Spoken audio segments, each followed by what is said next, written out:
साधु संत भक्त परमात्मा के लिए ही प्रयत्नशील होते हैं। जो भक्त हैं उनको भी भगवान की तलाश है, इसलिए वो किसी गुरु के पास गए हैं। और गुरु जो पद पे प्राप्त बैठा है वो भी तो भगवान के लिए ही घर से निकला है, उसने प्रयत्न प्रारंभ किए हैं तो परमात्मा के लिए किए हैं। आज ठीक है वो गुरु पद पर बैठ गया और बहुत से शिष्य भी हो गए हैं, तो उसने पुनः विचार करना पड़ेगा, क्योंकि उसको परमात्मा की आवश्यकता है। यदि उसका मार्ग गलत है तो आज भी ठीक किया जा सकता है उसको, और यदि आज भी ठीक नहीं करेगा अभी अपने अभिमानवश, तो वो दूना दोषी होगा।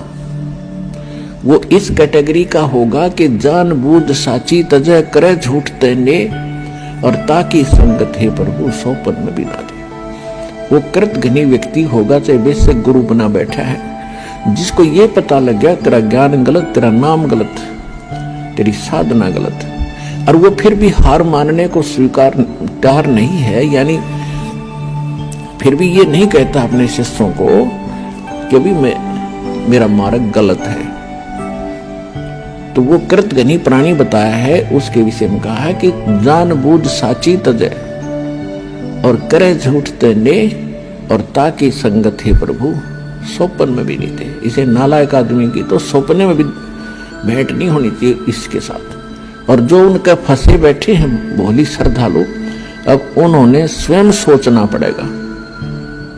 अगर वो गुरु होगा और भगवान की खोज में होगा तो पहले वो कहेगा अपने शिष्यों को, क्योंकि जो दास ज्ञान देता है सबसे पहले खटक उन गुरुओं को लगती है, क्योंकि उनके विषय में बोला जा रहा है कि उसका ज्ञान गलत, राधा स्वामी पंथ का ज्ञान गलत, उनके नाम गलत, उनकी साधना गलत। धन धन सतगुरु सच्चा सौदा सिरसा और जगमाल वाले के बारे में कहा जा रहा है, उनका नाम गलत, उनका ज्ञान गलत, उनकी भक्ति गलत, उनका रास्ता गलत। और जितने भी ये ब्रह्मा विष्णु महेश के पुजारी, आसाराम सुधांशु जी, ये कुमार स्वामी, ये इनका सारा मार्ग गलत, और ये तीन देव की भक्ति करते हैं, इनमें जीव का मोक्ष नहीं। तो इनको सबसे पहले इस बात पर जोर देना चाहिए। ये क्यों कह रहा रामपाल दास, इसका उद्देश्य क्या है? कम से कम उद्देश्य जानकर हमारे सदग्रंथों को, लिटरेचर को पढ़ रहे ये संत दास की उनसे विनम्र प्रार्थना है, उनका भी जीव रक्षा होगी।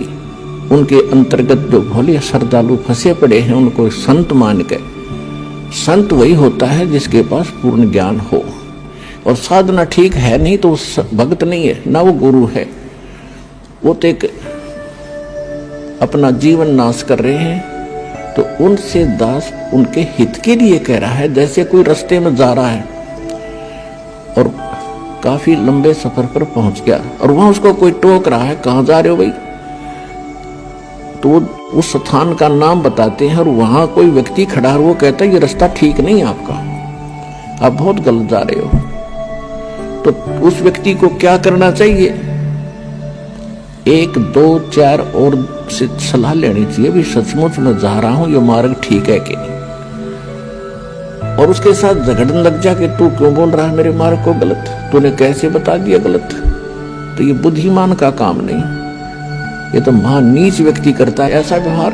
कोई कहता है कि तेरा रास्ता ठीक नहीं, तो उसने धन्यवाद करना चाहिए उसका और सोचना चाहिए भी बता कैसे गलत जा रहा हूं, मेरा विश्वास दृढ़ कर कि मैं गलत जा रहा हूं। तो और नहीं तो मैप हमारे पास है, उस नक्शे को, उस मानचित्र को सामने धर ले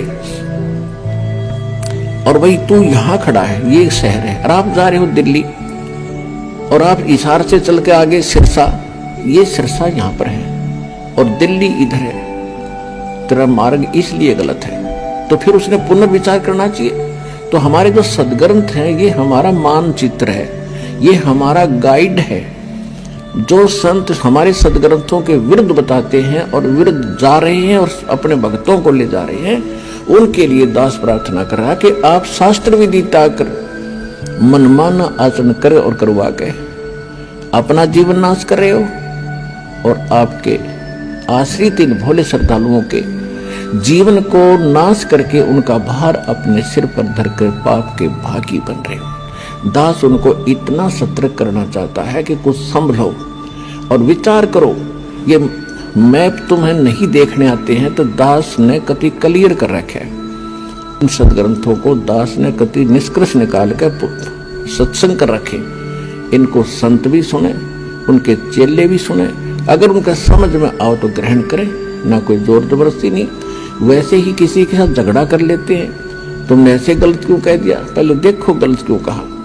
तो ये तो एक सभ्यता, एक नेक व्यक्ति के लक्षण।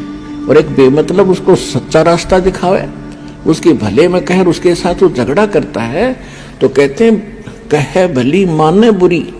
और यही परीक्षा नीच आदमी की यही परीक्षा होती है कि उसके भले की कहेंगे तो उसको हानि करता है।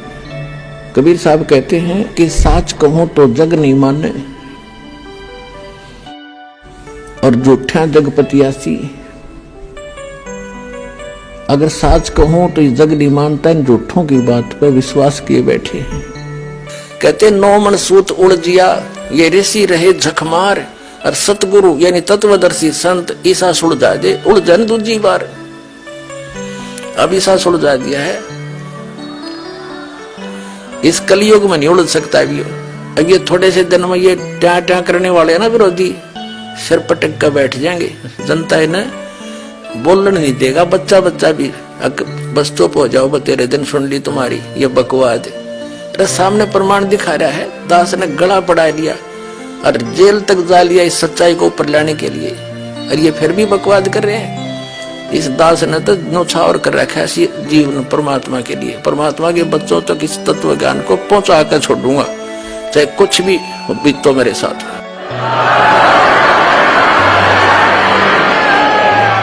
तो पुण्यात्मा परमात्मा कहते हैं कि जो सत साधना नहीं करते, मनमाना आचरण करते, हमारे सदग्रंथ बताते हैं, उनको कोई लाभ नहीं होता।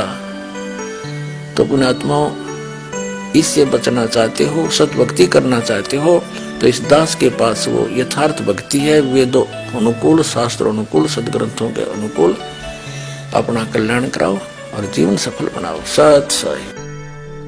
दोस्तों, 84 लाख योनियों में पशु पक्षी, कुत्ता, गधा, स्वर आदि के कष्ट भोगने के बाद एक बार अनमोल मानव शरीर मोक्ष प्राप्ति हेतु मिलता है। इस अनमोल मानव जीवन को नकली गुरुओं के चक्कर में पड़कर व्यर्थ होने से बचाना चाहिए। क्योंकि समाज में नकली गुरुओं द्वारा गलत धारणा ये फैला रखी है कि एक बार गुरु धारण करने के बाद दूसरा गुरु नहीं बदलना चाहिए। विचार करें, देखें, गुरु हमारे जन्म मृत्यु रूपी भयंकर रोग को काटने वाला वैद्य होता है। यदि एक वैद्य से हमारा रोग कटता नहीं तो हमें ऐसे डॉक्टर या वैद्य के पास जाने में संकोच नहीं करना चाहिए, जिससे हमारा जानलेवा रोग ठीक हो सकता है। कबीर साहब जी कहते हैं कि जब तक गुरु मिले ना साचा, तब तक गुरु करो 10 पांचा। दोस्तों, आप खुद विचार करें, कहीं कोई अज्ञानी और नकली गुरु आपके इस अनमोल मानव जीवन के साथ खिलवाड़ तो नहीं कर रहा है। मानव जीवन के कल्याणार्थ संपूर्ण आध्यात्मिक ज्ञान के रहस्यों को जानने के लिए अवश्य पढ़ें। जगत गुरु तत्वदर्शी संत रामपाल जी महाराज द्वारा लिखित पवित्र पुस्तकें ज्ञान गंगा, जीने की राह, गीता तेरा ज्ञान अमृत, अंधश्रद्धा भक्ति, खतराए जान बिल्कुल निशुल्क मंगाएं। अपना नाम, पूरा पता हमें व्हाट्सएप करें। हमारा नंबर है 7496 801 825। जगत गुरु तत्वदर्शी संत रामपाल जी महाराज के मंगल प्रवचन अब प्रतिदिन सुनिए। MH1 श्रद्धा टीवी पर दोपहर 2 से 3 बजे, सारथी टीवी पर शाम 6:30 से 7:30 बजे, साधना टीवी पर शाम 7:30 से 8:30 बजे, ईश्वर टीवी पर रात 8:30 से 9:30 बजे।